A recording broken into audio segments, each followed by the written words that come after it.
वक्त अपना हर पल एक तजुर्बा देकर जाता है।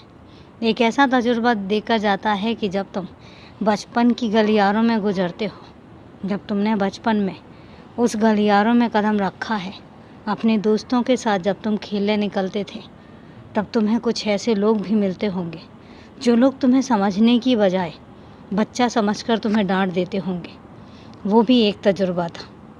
उसके बाद जब तुम थोड़ा बड़े हुए, तब भी तुम्हें कुछ ऐसे लोग मिले जो तुम्हें सही ना समझने की बजाय खुद को सही समझते हुए तुम्हें कई बार डांटा भी होगा, और उन बातों के लिए डांटा होगा, उन गलतियों के लिए डांटा होगा जो गलती तुमने कभी की भी नहीं होगी। वो भी एक तजुर्बा था।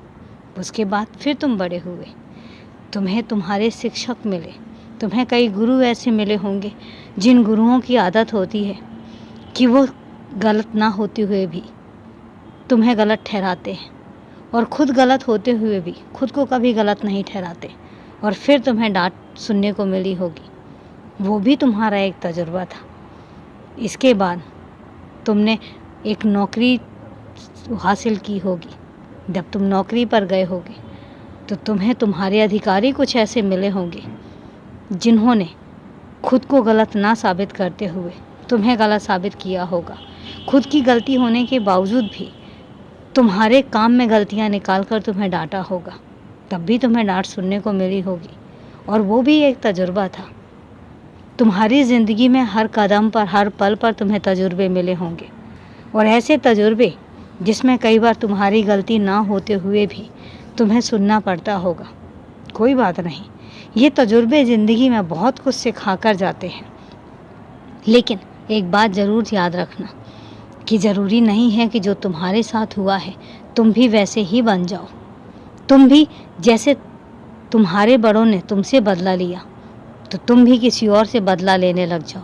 नहीं, इन तजुर्बों से एक चीज़ सीखी जाती है कि जैसा बर्ताव तुम्हारे साथ हुआ है, जिस तरीके का बर्ताव तुम्हारे साथ किया गया है, उस तरीके का बर्ताव तुम अपने से छोटों के साथ कभी नहीं करोगे।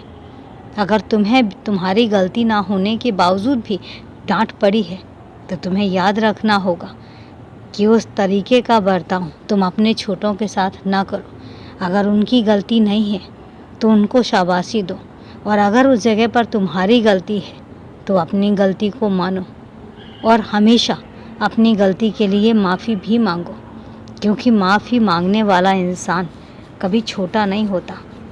माफ़ी मांगने की हिम्मत हर किसी में नहीं होती। हर किसी में उनका ईगो आ जाता है, उनका अहम आ जाता है, उनका घमंड आ जाता है, और उनको ऐसा लगता है कि वो छोटों के सामने माफ़ी कैसे मांग सकते हैं। लेकिन अगर तुम ये कर रहे हो तो इतना याद रखना कि तुमसे बड़ा इंसान और कोई भी नहीं है, और इसीलिए माफ़ी मांगने में कभी भी हिचकिचाना मत। और अभी के लिए खुश रहो, हमेशा खुश रहो, खूब तरक्की करो।